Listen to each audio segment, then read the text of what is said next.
que é um leilão de direito e ação? Ultimamente, muitos clientes estão perguntando isso aqui no escritório e está acontecendo muito leilão de direito e ação. Vou explicar com um exemplo, tá bom? Vamos dizer que eu prometi adquirir um imóvel, fiz um contrato de promessa de compra e venda. Esse contrato de promessa de compra e venda, eu registrei, essa escritura de promessa de compra e venda, eu registrei no cartório de imóveis. Então, o que eu sou em relação àquele imóvel? O que eu tenho em relação àquele imóvel? Eu sou detentor dos direitos de aquisição. Direitos de aquisição é o direito de ter a propriedade definitiva daquele imóvel, tá? Então, eu sou o detentor de direito de ter a propriedade do imóvel quando eu fizer a quitação integral do bem. Acontece muitas vezes, aliás, é corriqueiro, que o promitente comprador ele termina realmente de pagar e ele simplesmente não registra, não faz o registro da escritura definitiva da propriedade do imóvel. Então significa o quê? Que a propriedade do imóvel é de quem vendeu e quem comprou tem o direito a ter o imóvel no futuro. Só que muita gente, como eu falei, simplesmente deixa para lá, deixa registrado só para promessa de compra e venda. Aí, vamos dizer que eu faço uma dívida, deixo de pagar um credor, assino um contrato com alguém e não pago. Essa pessoa entra com um processo, com uma ação de execução contra mim e acha esse bem, esse imóvel. Só que essa pessoa, ela não pode pedir a penhora do imóvel, porque o imóvel, a propriedade do imóvel não é minha, é de quem me vendeu, que é o proprietário. Então, o que essa pessoa faz? Tem que fazer, tem que pedir a penhora dos direitos aquisitivos que eu tenho sobre o imóvel. Eu tenho o direito de adquirir aquele imóvel, de ter uma escritura definitiva daquele imóvel, se eu tiver quitado integralmente. Então, se penhora o direito e ação e vai a leilão o direito e ação do imóvel. Quando você arremata um direito e ação, você não está arrematando a propriedade, você está arrematando o direito e ação. Então, como é que você faz numa situação dessa para ter a propriedade definitiva? Bom, aqui no Rio de Janeiro é um entendimento majoritário que diz o seguinte, que a arrematação é uma forma de aquisição originária da propriedade. O que é isso? É como se o imóvel não tivesse passado e quem arrematou não adquiriu o bem por nenhuma relação negocial com o antigo proprietário ou com o detentor dos direitos aquisitivos. Por quê? Quem está fazendo essa transmissão é o Estado juiz. E por conta disso, como aquisição originária, mesmo sendo arrematação de direito e ação, a partir do momento que arrematou, esse direito e ação para o arrematante virou uma propriedade plena. Então, muitos juízes, desembargadores de entendimento majoritário do TJ do Rio de Janeiro, do Tribunal de Justiça do Rio de Janeiro, é que uma arrematação de imóvel em direito e ação se transmuda em arrematação da propriedade para o arrematante. Antes era direito e ação, a penhora foi sobre o direito e ação. A partir do momento que arremata para frente, se deu a aquisição originária e seria a propriedade plena.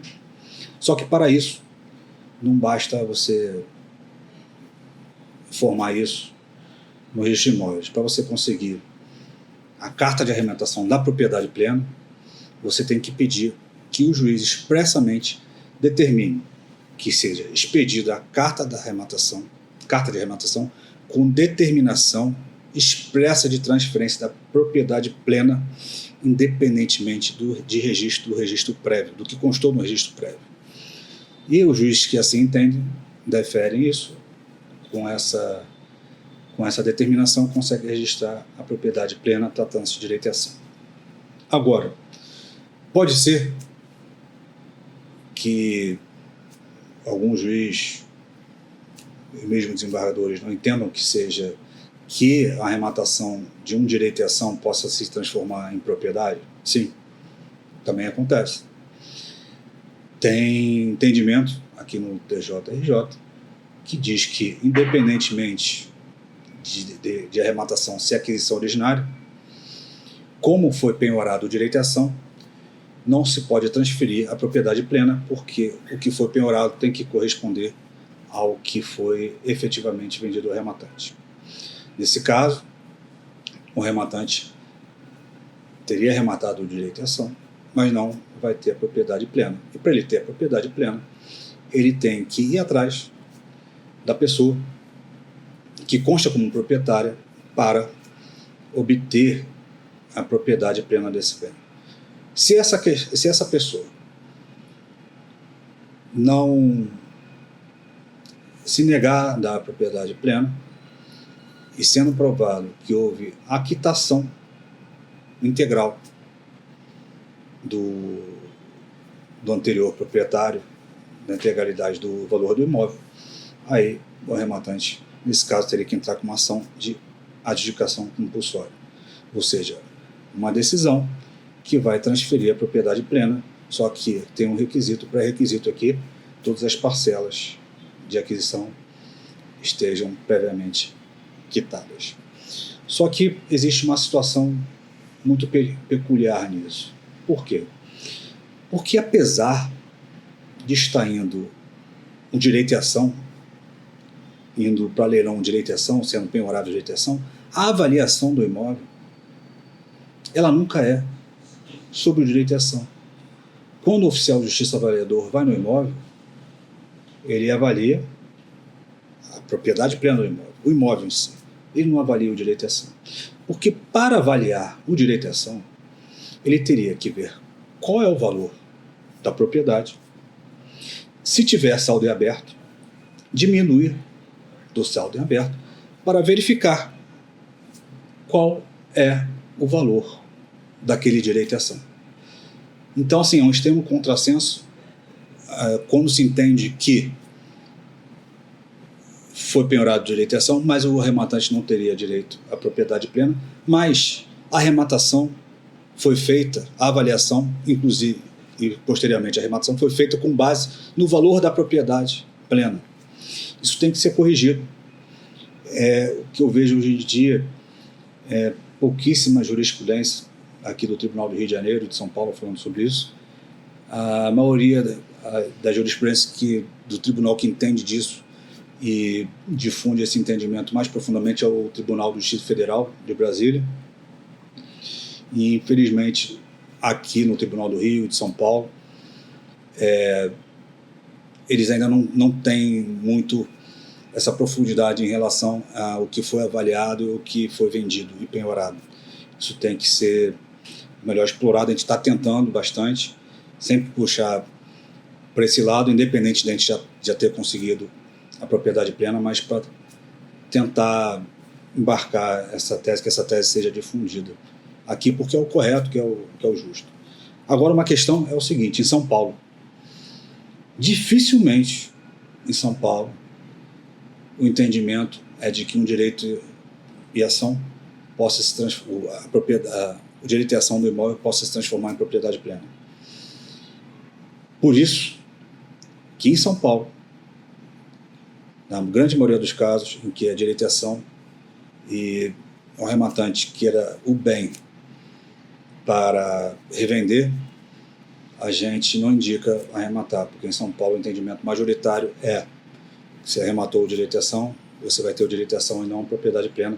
Depois você vai ter que entrar com uma ação de adjudicação compulsória para regularizar isso, que se demanda tempo. E se a pessoa quer revender o bem, o tempo que ela vai gastar não justifica o investimento. Então, assim, espero ter explicado melhor a situação do direito e ação. Quando a penhora do direito e ação e o leilão do imóvel é proveniente de débitos condominiais, a situação é mais tranquila pelo seguinte, porque o entendimento do STJ, de todos os tribunais, é o seguinte, que débitos condominiais são obrigações do próprio terreno, ou seja, são aderentes ao imóvel, e esse imóvel ele serve para pagar a dívida do próprio bem, que é o condomínio. Então, se o imóvel está indo a leilão para pagar a dívida do próprio bem, que é o condomínio, significa que o próprio bem serve para pagamento da dívida dele. Então, nesses casos, é amplamente aceito que o direito de ação penhorado se transforme em propriedade plena. Tá bom? Espero ter ajudado a elucidar essa questão e responder essa dúvida que é de muita gente, que é o que é penhora e leilão de direito de ação. Abraço. Se tiver qualquer dúvida sobre leilões de imóveis, quiser falar conosco, clica aqui, fala com a gente, ou entra no nosso site, lá tem muitas oportunidades. Abraço.